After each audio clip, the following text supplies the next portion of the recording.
اعوذ باللہ من الشیطان الرجیم بسم اللہ الرحمن الرحیم السلام علیکم ناظرین کرام ہارون رشید کی بیوی زبیدہ خاتون بڑی نیک اور دیندار ملکہ تھی۔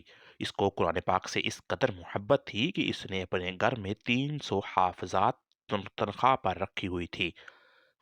اس نے ان کی شفٹیں بنائی ہوئی تھیں، ہر شفٹ میں 100 حافظات تھیں۔ ہاں، ان حافظات کو محل کے مختلف کونوں، برآمدوں اور کمروں میں بٹھا دیا جاتا تھا اور ان کا کام اپنے شفٹ میں بیٹھ کر بس قرآن مجید پڑھنا ہوتا تھا۔ اس طرح ہر وقت محل میں 100 حافظات کی قرات کی آواز آتی تھی۔ یہی وہ زبیدہ خاتون ہیں جن کو جب پتہ چلا کہ جب لوگ سفر پر جاتے ہیں تو ان کو راستے میں پانی نہیں ملتا تو آپ بے چین ہوئیں۔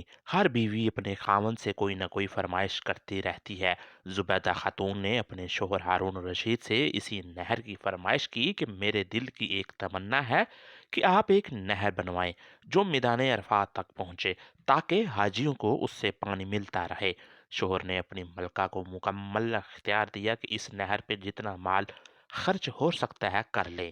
یوں ایک عظیم الشان نہر بن گئی جس سے کروڑوں انسانوں، پرندوں اور چرندوں نے فائدہ اٹھایا۔ کہتے ہیں جب زبیدہ کا انتقال ہوا تو اس کا دیدار لوگوں کو نصیب ہوا۔ کسی نے زبیدہ سے پوچھا کہ اللہ نے تیرے ساتھ کیا ماجرا کیا؟ تو زبیدہ نے کہا کہ بس اللہ نے مجھے پر رحمت کی ہے۔ اس نے کہا زبیدہ، تیرے تیرے تو کام ہی اتنے بڑے تھے، لوگوں کے لیے نہر بنوائی تو بخشش تو ہونی ہی تھی۔ زبیدہ نے کہا کہ میری بخشش نہر کی وجہ سے نہیں ہوئی۔ جب میرا نہر والا عمل اللہ پاک کے سامنے پیش کیا گیا تو اللہ پاک نے فرمایا کہ تو نے تو نہر اس لیے بنوائی کہ تیرے پاس بیت المال کی مال و دولت تھی۔ اگر بیت المال نہیں ہوتا تو تم یہ نہر بنوا نہ سکتی تھی۔ یہ کوئی ایسا اہم کام نہیں جس سے تیری بخشش ہو جائے۔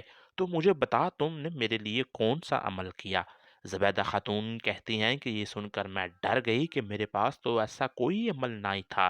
اس گھبراہٹ میں اللہ پاک میری طرف متوجہ ہوئے۔ سارے اعمال میں بس ایک ہی ایسا عمل ہے جو تو نے صرف اس لیے کیا، جو تو نے صرف میرے لیے کیا۔ ایک بار جب تم کو بھوک لگی تھی اور کھانا کھا رہی تھی، منہ میں لقمہ ڈالنے سے پہلے آذان کی آواز تیرے کانوں میں آئی تو اس وقت تمہارے سر پر دوپٹہ نہیں تھا، آدھا سر ننگا تھا۔ اس وقت تیرے دل میں خیال آیا کہ اللہ کا نام بلند ہو رہا ہے اور میرا سر ننگا ہے۔ تم نے اپنی بھوک کی پرواہ نہ کی، لقمہ نیچے رکھا اور اپنا دوپٹہ ٹھیک کر لیا، پھر کھانا شروع کیا۔ تو نے لقمے میں جو تاخیر کی وہ میرے نام کے ادب کی وجہ سے تھی، بس تیرے مغفرت کی وجہ بھی یہی ہے۔